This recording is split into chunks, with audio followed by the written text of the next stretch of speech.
been a bit quiet here lately, so I thought I'd better hop back online and give you all an update on what's been happening, what's going on now, and what the plans are for the future.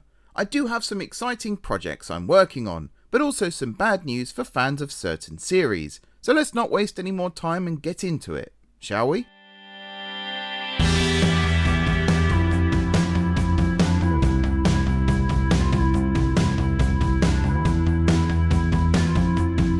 Hey everyone, it's M4J here, and welcome to this summer break update kind of video thing. Can you tell I'm a bit out of practice? Hopefully I'll keep this short and sweet. There is a fair amount of things to cover, but I don't want to take up too much of everyone's time. This video will be me going over everything here in a voiceover, with some random but relevant videos of mine playing in the background. I know it's very low effort, but since not many people watch these particular videos the first time around, I may as well get more eyes on them now. Haha, yeah. Just a little tongue-in-cheek dig at myself there. But right, let's get started. First up, where have I been? Well, I've been absolutely nowhere near my sauna of an office, that's for sure. I put out a community post at the end of June saying I was taking July off and possibly August too, in order to take a summer break. Well, I can now safely say that this will be the only video going out in August, and in all honesty, there won't be anything in September either. It's been insanely hot here this summer, and the thought of sitting at my desk talking to myself when I could be spending time out in the sun or in a dark room hiding from the sun just did not appeal to me. However, the reason videos won't be back until October isn't really to do with the heat.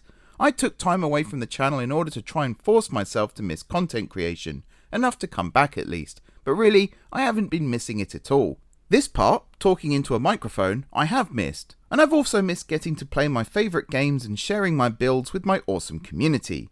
What I haven't missed is the hours of editing and rendering, then spending an age on thumbnails, only to then spend half a day trying to get the best title and description just to give the video a chance to get views, only for it to fail and massively underperform. There are many reasons why videos aren't performing, most of them are my fault, but there are also some that just highlight the issue with modern day YouTube. Now, when a video is published, the first thing the platform does is push the video out to a channel's subscribers. If the video gets lots of traction, then the algorithm sees a good response and starts to push the video out further. If this succeeds, then the algorithm pushes it out even further, and so on. I've tried to publish my content when most of my audience is online, but if the video doesn't get enough clicks immediately, then the algorithm assumes it's crap and stops pushing it. To be clear, this is not the fault of you guys, my audience. Instead, this is a fatal flaw with YouTube. Everything is so time constrained now that a video can fail before it's even an hour old. I've drastically changed my watching habits in recent months just to try and prevent other creators from experiencing this. If I see a video from one of my favourite creators while I'm out, I get it up on my phone, watch it enough for it to count as a view, which apparently these days is just a single second, then actually watch it later in the day when I have time. Technically that counts for 2 views, which is also good for their growth. But the main reason I do that now is so that the algorithm doesn't punish that creator for me being too busy to watch it at the moment it's published. Doesn't that sound incredibly stupid? Yeah, I think so too. This is just the tip of the iceberg of issues I think YouTube currently has, but it is the most prevalent right now. Bigger or older channels don't suffer as much, as their audience is big enough that even a low turnout is still enough to trigger the algorithm. But I am seeing more and more channels start to decline through no fault of their own. There's also the battle with no effort or AI slop channels, which I won't get into too much here, as actually that problem is starting to be dealt with by YouTube. I will, however, quickly reaffirm my commitment to never use AI for anything to do with creating content, be it recording, editing, making thumbnails, or choosing titles and descriptions. Yes, I do use AI for coding, and very rarely for choosing block and colour palettes for Somerset MTR, but besides that, everything you see is entirely from my head. I am actually someone who's been a victim of losing their job to AI, so I'm all too aware of how disruptive and destructive it can be. But anyway, that's a tangent I don't particularly want to go down right now. So let's get back on track and talk about what I have been doing in my break. Despite being out of the office, I haven't stopped working. In fact, I think I've actually done more in the last 2 months than I had in the first 6 months of the year. I'm sure you all remember that I'm currently working on a database project for the M4J network. Well, I've been writing a project scope for the last couple of months, and I think it's finally ready to enter production. The full scope document is over 60 pages long, covering everything from the database structure itself to the full process of route building and creating and editing services, including the new conflict detection and resolution system. I've even created prototypes for each program that will interact with the overall database, which I'll show off in future videos. This project is huge, and in all honesty, were it not for the help from various professionals in their respective fields, I would have walked away from it by now. A massive shout out here goes to Mastertrams for his knowledge on how railway timetables are created and stored. A lot of what I'm planning on doing is based on his advice, even for non-rail services, so a big thank you to him. As for how long this project will take to achieve, I'm estimating around 10 to 14 weeks, assuming I don't get distracted like I seem to do more and more and hey look, a squirrel! Anyway, where was I? Oh, that means if I start now, I'll be finished just in time for Christmas, which would be very nice indeed. I do believe it will take longer than that though, simply as my skills with Python are, let's just say, not great. I have already started simplifying things a lot more to keep things basic, stripping away some of the more advanced features for a future phase 2, just so I can get all this working a lot quicker. But I still imagine getting the bare bones working will likely take the rest of the year, another reason videos will be sparse. So this is taking up the bulk of my free time, but I'm not done with videos just yet. Let's finish this video up by talking about what content I do want to make between now and the end of the year, as well as what might happen next year. So the plan is to strip things right back moving forward, instead of having multiple series running at the same time. The priority is finishing up my Transport Fever 2 series, especially as Transport Fever 3 is hopefully releasing soon. I'm struggling for ideas for specific builds right now, but I do know how I want the series to end. I have never reached the modern era in the game, which was actually the point of the whole steam to electricity format. So I'm going to play the map for a bit off camera to advance time, then expand the rail network into the south of the map. Once that's done, the plan is to begin upgrading the network by electrifying the main lines and connecting more towns via branch lines. The end goal is to build a high-speed route right through the heart of the map, from the north to the south, connecting to the existing network at key hubs. Once that line is complete, so is the series. Once I figure out the finer details, you can expect weekly videos until it's all over. These episodes won't be time constrained as much as previously. Longer videos seem to be doing well again on YouTube, so I'll be aiming for about an hour a week of awesome network building. I will say though that I won't rush content, so there may be weeks without videos if I haven't got the ideas or the time to get one ready. As for the rest of the channel, this is the bad news I hinted at in the intro. Cities in Motion 2 will not be coming back. As nice as it was to dip back into a game that basically made the channel back in the day, it's not a game that works well for making content anymore.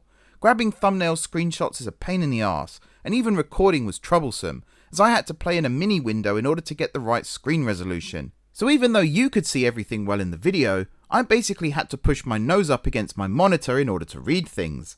Then there's OpenTTD. I really wanted to get the M4J network on a server this year, but clearly I've failed on that one. So I am sorry to all those who are still waiting to get onto the network and start their own transport companies. My focus is on the database and getting it working, so that I can then take the save online. Until I reach that point, there won't be any main videos. I'm also holding off on database videos until then so that I can show you the full development process from concept to finished program via the prototype. So work on the series is still continuing, just in the background for the time being. Once the database is working, however, I'll be going into overdrive building new lines, adding them to the database, then starting new services on them. If I've planned everything correctly, this will be the greatest thing I've ever created, so please stick with me as I work on all this. If you want to help out with the project, then please do get in touch, I'd really appreciate it. Finally, Minecraft. Somerset MTR is not dead, I just ran into some issues with Minecraft that needed resolving, and then other things got in the way. The light rail platforms at Central are next on the agenda. Then once those are done, I'll be working on the concourse and surrounding area before handing the build over to Mastertrams for him to work on his metro platforms. Once that's all done, there are the top platforms on the roof to go, and then that project is done. I've already started thinking about what I want to do with the city next, but I've also started planning a new Minecraft series that I hope does really well. I've been watching a lot of Create series lately, and I think there's a whole use of the mod that hasn't been explored yet. So I want to try it out for myself and see if I can do it justice. This will be a mini series of sorts, and I'm planning out each episode before I start just so I don't run out of steam, which hopefully will make for a better series overall. I have absolutely no idea when I will have time to explore the mod, and I do want to get a head start on resource gathering before recording the first episode just to avoid the early series slog, so I'm likely to not have a video out for a while yet, maybe not even this year. You'll be the first to know when it's ready to go though, so stay tuned for that. So that's where I've been, what I've been doing there, and what I'll be doing once I'm back from there. Now there are a couple more things I want to talk about quickly before I end the video. First, the mysterious OpenTTD series I mentioned once, then never talked about again. This is a classic example of woeful timing. This summer I was planning on creating a mini OpenTTD series where I recreate the island of Sodor, including the Northwestern Main Line and all the branches and narrow gauge railways, before using my newfound timetabling skills to run a realistic schedule on it. Each episode was to focus on a specific line, from building the track and stations to starting rail services. The poor timing came about because literally a week after I started gathering research materials for the series, Wonders of Sodor was announced. I figured no one would want to watch me build Sodor when they could drive it for themselves, so that project was shelved. Maybe one day I'll come back to it, but I doubt it'll be anytime soon. The second thing is the schedule. I have tried to put out at least 2 videos a week when I do upload, but that's no longer going to be the case. From now on, the channel will get 1 video per week, assuming one is ready to go out. I'm cutting things back massively in order to make sure videos aren't being rushed or getting in each other's way. I'm also getting married next year, so a lot of my time right now is going towards planning a wedding, and therefore making videos won't exactly be high on the priority list. So from now on, once a week you will get to enjoy me building a new station in Somerset, creating a mass logistics network in Transport Fever 2 or 3, or finally getting something running in OpenTTD. Before I wrap things up, I do just want to say one more thing. Thank you to everyone who has continued to support the channel, especially my members and Patreon supporters who have remained despite the lack of content. All the stats have actually held up pretty well while I've been away, so thank you for watching, liking, commenting and sharing.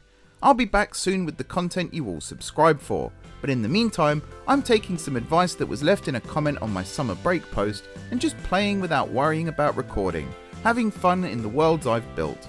Enjoy the rest of your summer, or winter I guess, depending on where you are in the world, and until next time, I will see you soon.